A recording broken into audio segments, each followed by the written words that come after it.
Welcome back to another episode of Insights with Experts, where we aim to encourage and foster discussion, learning, and creating an informed global community. To view this and other interviews in detail, head over to theseer.org, linked in the description. If you haven't already, please like and subscribe to our channel for constant updates. Enjoy the episode. Hello everyone, and welcome back to another episode of Insights with Experts. Joining us here today, we're very fortunate to have Mr. Tod Fennell, who is a film, TV, and video game actor known for various roles, for example, Assassin's Creed, Ghost Recon, Far Cry, and the list just goes on and on and on. Not going to spoil too much, because I'm sure that's what we probably want to hear about today in this podcast. Tod, it's absolutely wonderful to have you here with us. First of all, how are things over in Montreal, which couldn't be further away from where I am at the moment? We're literally on the other side of the world. Yeah. Well, first of all, thank you so much for having me. I really I appreciate what you're doing and providing mentorship and these kind of information for students and people that haven't joined the workforce yet. And I'm just thanks for having me on, because I'm excited about the interview. So appreciate it. Yeah, absolutely. So I guess in terms of how we could start, I reckon what everyone probably wants to know, I mean, could we get an account of what it is you do? Like, what does the average day in the life of you look like? And how did you actually lead up to that point? So what made you want to go into acting? And what did that road Absolutely. look like? Yeah. So I'm an actor, on-screen actor, as well as a voice actor. I do performance capture as well for video games. I do a lot of voiceover work for commercials. I started doing like classic kid shows back in the 90s. I don't know if you're familiar in Australia with Goosebumps and Are You Afraid of the Dark and Lassie and some of those shows. I was on those shows as a kid. And now I also do screenwriting, and I produce my own content as well. And I think I guess what got me into it, I was must have been 5 or 6, and I grew up in this golden age of film in the 80s, where there was Teenage Mutant Ninja Turtles coming out and Back to the Future, Ghostbusters, all these like classics. And I used to run around the basement doing all the lines. And my parents were both professional dance choreographers, and when they said, okay, well, he's got to take theater school. Do you want to take acting classes? And I said yes. And I loved it. And then I went to a few auditions, with hundreds and hundreds of kids for commercials, and I got a few, and that led me to an agent. And I just kept working, and I loved it all along the way. And I like the different experiences that you get to, you get to play all these different roles, you get to learn different skills, and you get paid to learn different skills. And I got hooked on that. I got hooked on that. It almost, I never thought about it this way, but almost that you didn't have to choose a career path, because you got a little taste of every career through doing roles that were, you do a police role, and you do a military role, and then you do a lawyer role, and you play all these different people, and you get to feel a little bit of what that's like. So I guess I couldn't make a decision on a career, and this was where to go, because you get to do everything. And then I started writing. When I had my first child, I really started getting back into writing, screenwriting, because I was at home so much. And I think that was the other side to it, was that I had been telling other people's stories for so long, that I wanted to tell my own stories and come up with my own worlds and world building, and kind of share my view of the world. Yeah. Yeah, that's awesome. Now, what I specifically find interesting about, I guess, young people, students going into acting, just as like a startup career. I mean, when I was personally doing it, from when I was in year 9 to, I guess, up until my final year of high school, what I would personally see from when I was in year 9 to year 11, there were probably about 30 to 40 students in the year group taking drama, acting, so on. And then as you went into those final 2 years, probably something like 10 of those students. And then as you even went into uni, probably only 2 of those students went actually into acting and so on. And I often think about it as is it because there's this conception around acting, that it's such a competitive landscape, that it's such a huge risk, that it's either you make it or you don't make it. And I wanted to ask if you actually agree with that whole concept and if that's actually what it's like.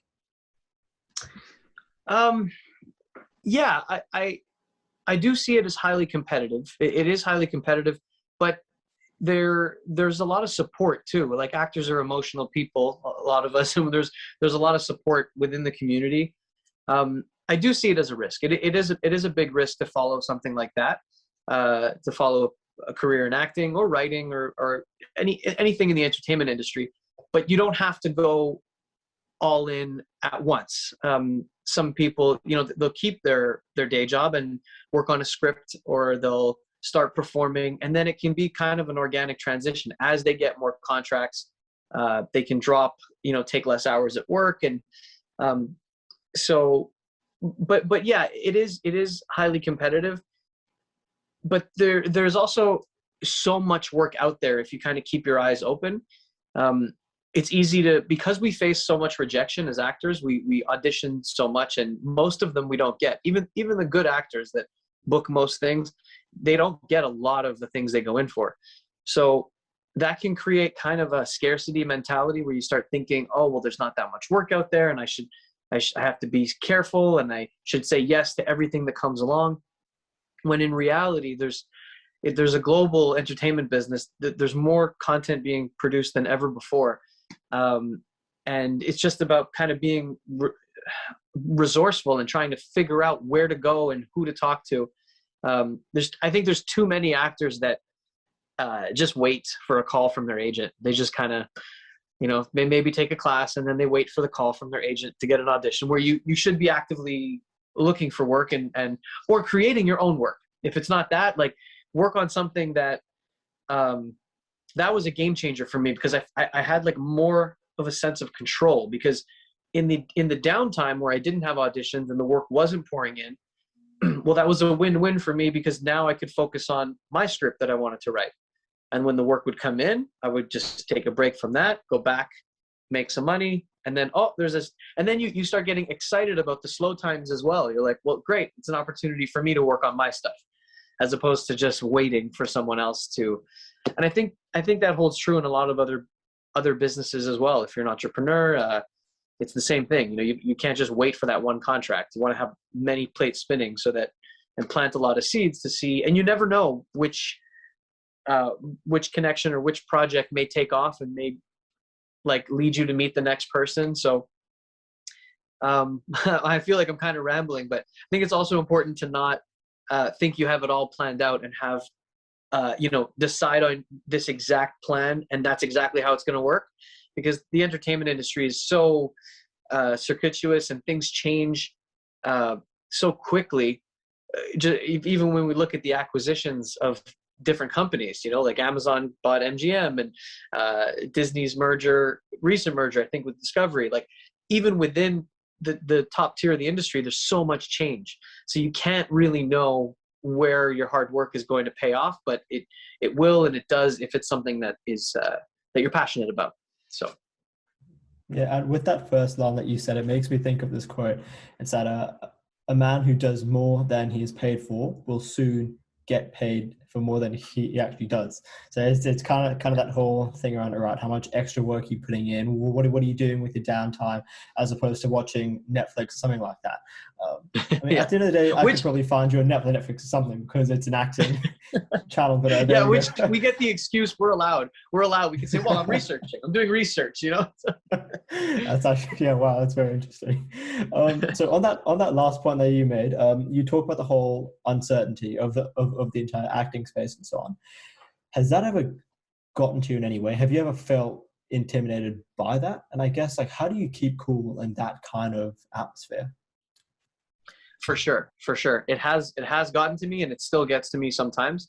I think what I try to do is I try to remember that, first of all, not to take it personally, because it's not personal.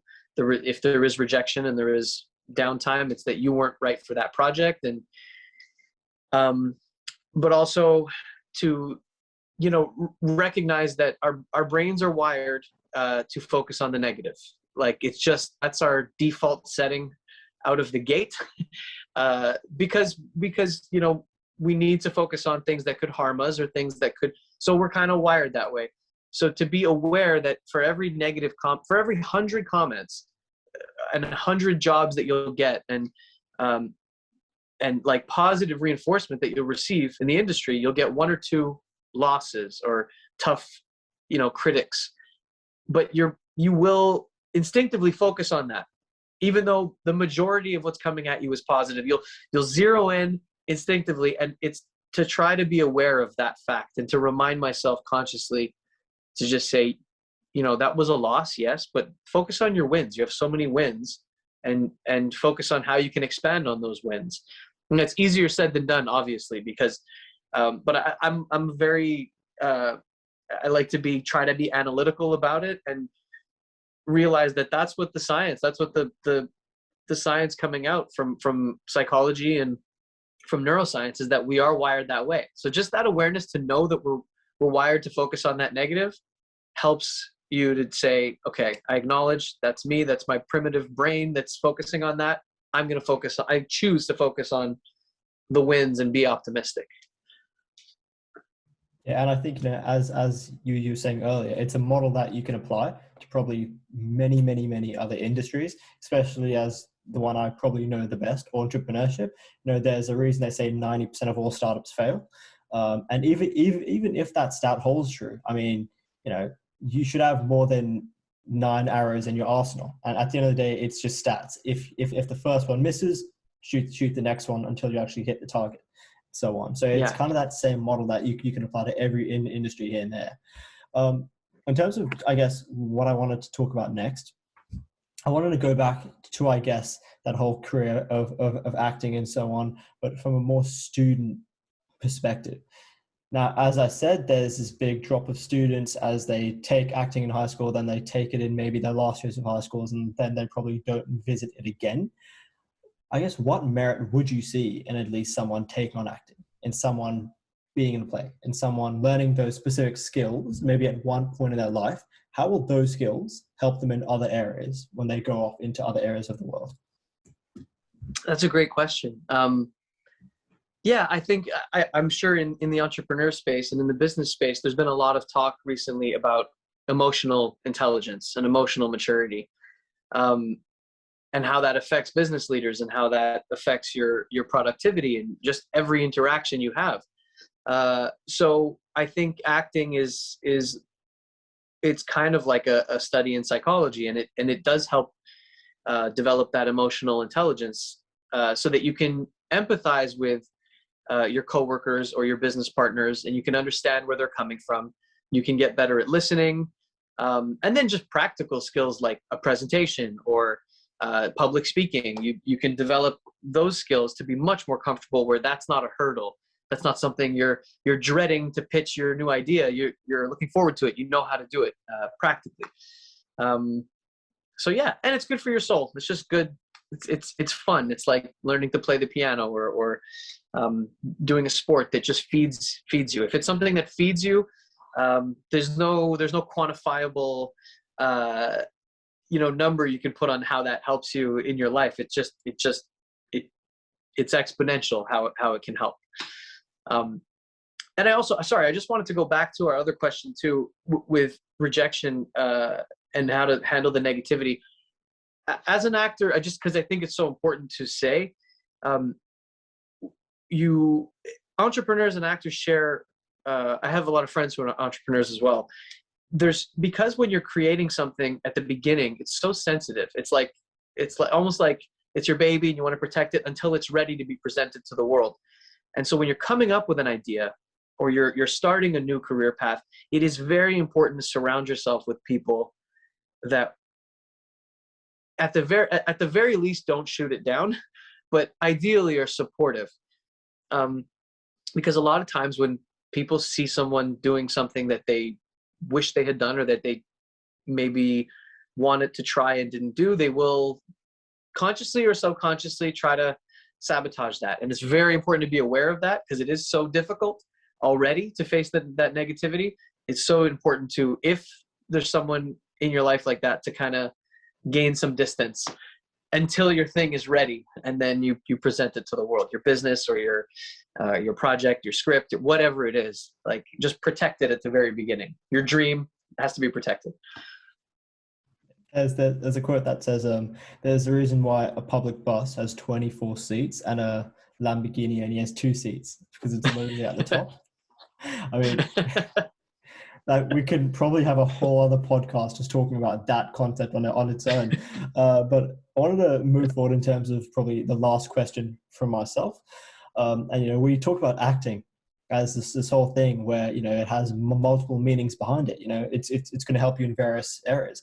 Now, we could probably take that and put it and, have that model as the same, notion of like a movie, of like a film, right? Like, yes, a film is made to entertain, but it's made to do many other things as well. It can tell stories. It can essentially make movements in the world. And with that, I wanted to ask if you think there are any specific kinds of films, any specific kinds of themes that you think we should probably be having more of in today's age.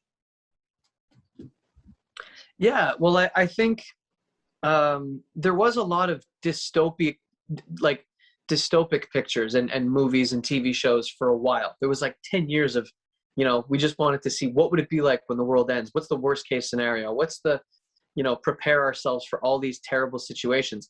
And I think one of the silver linings in media with COVID is that people don't want to see that anymore. We've lived a pandemic and a kind of a dystopic past few years. So I think there'll be more optimistic,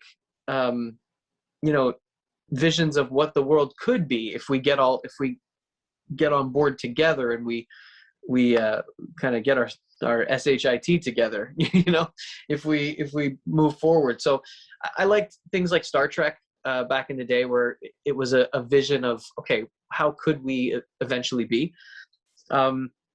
So yeah, just visions of the future that are optimistic and that are instructional, even as to what kind of people it would take to build a better world, what kind of relationships we'd have to have with each other. Because I think both have their place. We need to explore the darkest aspects of the human experience, but sometimes we can get caught in that. It goes back to what I was saying before about, our minds are wired for that. So it's great to have, crime reenactment dramas and those police procedurals where we really delve into the worst of the worst. That is important, but we can't do that exclusively to the detriment of what are the higher aspects of our potential. What can we become? I don't know if that answers your question, but I think, yeah.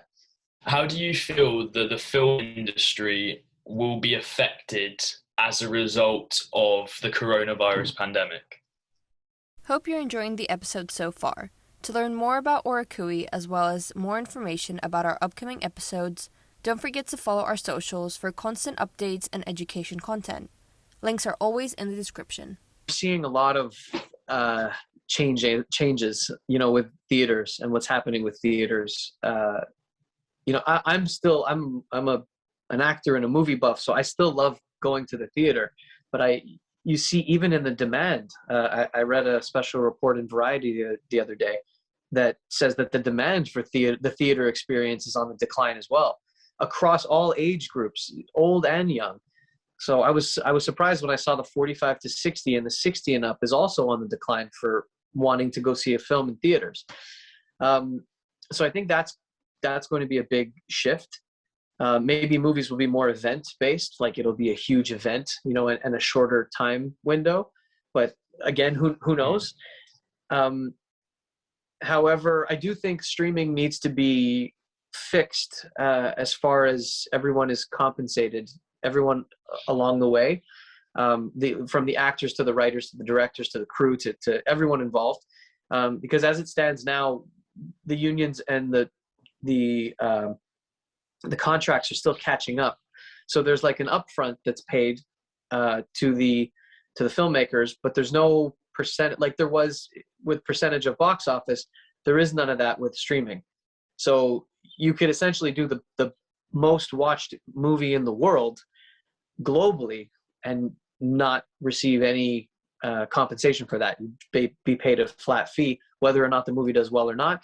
And I don't know if that makes for the best movies, because it's like when you're not paid on commission, or when you're not, you want it, if you really, really want it to do well and you're more invested in its success, then so I don't know how they're going to do that. I'm not I'm not working with a union or anything, but I think that's going to be interesting moving forward to see how they figure that out, that aspect of the industry.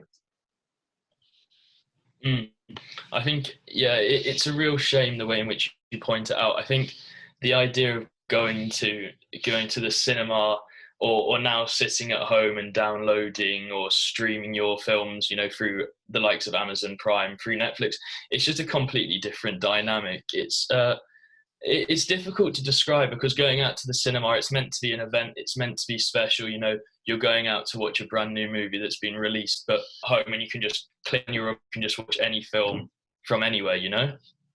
Yes, and you're not in the same emotional state when you're at home. That's a big thing, and movies are emotional, right? So you're kind of, you can pause it at any time. The investment is less. You're less invested because you can just you can choose to watch the rest tomorrow. There's a I'm not in it for the whole thing, no matter what. Whereas a movie, like, you're in the theater, you're there, and you can't pause it. If you leave to go to the washroom, you're missing a part. So you're more invested, and I don't want to lose that. I just really hope we don't lose that. So now I'm going to ask you a different type of question that once again goes back to the way in which you found yourself as an actor and a voice actor today. Has there been any critical junctures or specific experiences in your road to becoming an actor that would define your success as such? Yeah, I have. Yeah, I've had some really great experiences that were defining for my career, and I've also had some just like I walked out of an audition room one time, and I think that was one of the most impactful moments for me growing up as a child actor. I just felt like I had to do it all, and once you get roped into doing a movie, you're obligated and you have to do it, and I always had this thing in the back of my head that I have to do everything and accept every project. And this one audition, the director was just a terrible person. He was just like, he's just awful. And it was stronger than me. It bubbled up inside. I threw the headphones off and I stormed out. And I said, I don't have to do this. And I came out of there shaking. I was so nervous. But in hindsight, after that, just knowing that is an option at all times, if someone's going to be disrespectful, or if you're going to be in a situation, where you don't want to do this particular project, it's an option. Just knowing that gave me a lot more confidence moving forward. To know that, not that that's your go-to, not like, not that, they didn't put red M&Ms, I'm out of here, and you leave, right? But if a situation really isn't serving you and it's bad, that you can just go, like you can just move out. So that was one of the good ones. I mean, it was a negative experience, but it was good for my self-worth and career in the long term. But then positive experiences, like, I mean, working on as a regular on Lassie as a kid, I did 52 episodes, and that was more valuable than any formal training I could have experienced, because we built like we had a family on set, and I was learning every day. I was learning from the cameraman, from the director, from the other actors. I was learning from the producers how they were selling the show. There was so much that I learned as a child that serves me for my whole career.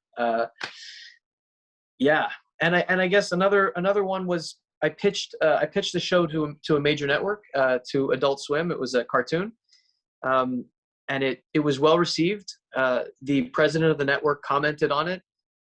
They just couldn't, but ultimately they couldn't purchase it at that time. But just that experience, like going through those motions, and that those steps and experiencing that failure made me realize for the rest of my life that I can do this. I can continue to pitch, and I got such a rush out of it that whether I sell it or not, I really enjoy this experience. Like that walking in and pitching someone a new idea that could be a show is so exhilarating that it gave me fuel for the next, I don't know, 20, 30 years. Who knows how long I'll do this. But yeah, sometimes there's just takes that one moment, that one person that, and that was on a, like an A-lister who I met through a friend who they took the time, and they are extremely busy and, you know, in content deals with major networks, but they took the time to be a mentor for that short period of time, to read my script, to give me feedback, when I essentially had no experience as a writer whatsoever, and set me up with that pitch meeting. So I'll never forget that, because when people ask for advice or help, and if there's any way I can help, I will always try to, because none of us get to the next level without any help. It's not really possible. We need help from whoever's a couple of steps ahead. Yeah, I think that's really interesting, actually, because that leads on neatly to actually a question that I've always wanted to ask to an actor or an actress, and it's the idea that you've obviously got to where you are now, and is that purely down to talent alone, or would you say there is a tinge of luck, a slight fortune that you've had, and if so, have you had any particular lucky breaks? Yeah.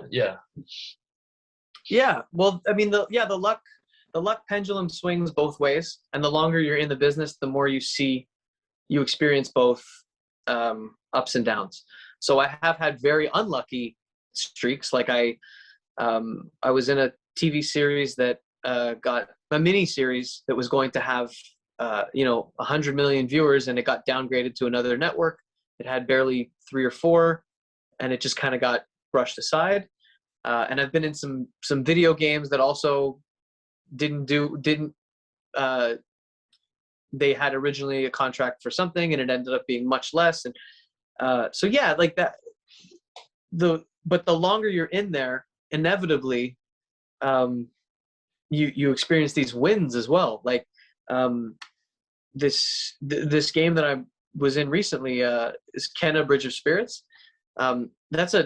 It's a smaller independent game company, but they've created an incredible game, and everyone, the anticipation of it is much more than anything I would have thought. When I went in and did it, I thought, oh, it's just another indie game. I do a lot of these, like, so okay, that's cool. It seems really good. But then when I got into the script, I was like, oh, there's a lot of depth with this. There's a lot of character development. It's very powerful for an indie game. And then I think, yeah. So, and that also taught me that you never know what you're doing, where what you're doing is going to end up, what's going to happen. So I guess as an actor, like, never phone it in, never just, oh, well, this one is a smaller thing, this is a bigger thing, I'm going to put more into this. Put your all into everything you do, because you never know when it's going to, what's going to explode and become a huge success, or yeah, I hope that answers your question. I'm trying to think. Yeah. No, it certainly does. I think you highlight a key point there. It's about, you have all of these opportunities, and obviously you've mentioned throughout the interview about taking all of these opportunities, and especially taking them into your stride, because they all help to develop the character that you are today, and they've obviously led to you being a very successful actor. But yeah, I think you mentioned really important points about how you've built resilience, and how you're able to take everything in your stride throughout your career, and this has made you the person that you are today. Thanks. Yeah, I wanted to, as you were saying that, I wanted to add also the bad luck, the perceived bad luck, in hindsight, none of it was bad luck because, it's only bad luck because whatever happens doesn't help you on the exact plan that you drew out for yourself. That's when it's perceived as bad luck. But, my plan was to get a regular on a TV series and just do that for the rest of my life. Had that happened, I pretty much know for a fact I wouldn't be writing as much as I am. I wouldn't be involved in video games as much as I am. I wouldn't be doing half the other things that I'm doing, which I love. And if I never discovered writing, I probably would have quit acting a long time ago. Like if I just had to keep telling other people's stories. Now I know that I can do both. So it wasn't bad luck at all. It was actually a blessing in disguise. So Todd, in terms of how we end off all these interviews, we essentially ask the exact same question. And, I think I've asked this question something like 60, 70 times. And I often get the response that it's the hardest question. And what it is if you could leave the youth with just one piece of advice, what would that one piece of advice actually be? Be patient and you will succeed, but you most probably will not succeed exactly the way you think you will. It won't unfold the way you think it will. And if it did, you'd be bored because it would just be, oh, well, I want to do this and this is exactly how you do it. And it happened exactly this way. There would be no room for uncertainty. The journey would be flat and bland and boring. Be open to new experiences and new connections and new ways that you may not have thought possible. You read books on, like I'm reading right now, No Filter on the creation of Instagram. And at every step of the way, they didn't know what was going to happen next. And I think that's so important for anyone in any kind of entrepreneurship or in the arts. You don't know how it's going to unfold, but that doesn't mean you can't be determined that it will work. So you can be determined, but don't be stuck to it happening your way, the way you think it's gonna happen. There we have it. Everyone, this has been another episode of Insights with Experts with Tod Fennell. Tod, once again, thank you so much for joining us. I thought that was absolutely awesome. Thank you. I really appreciate it. This was really fun. Todd. Thanks so much. Thank you.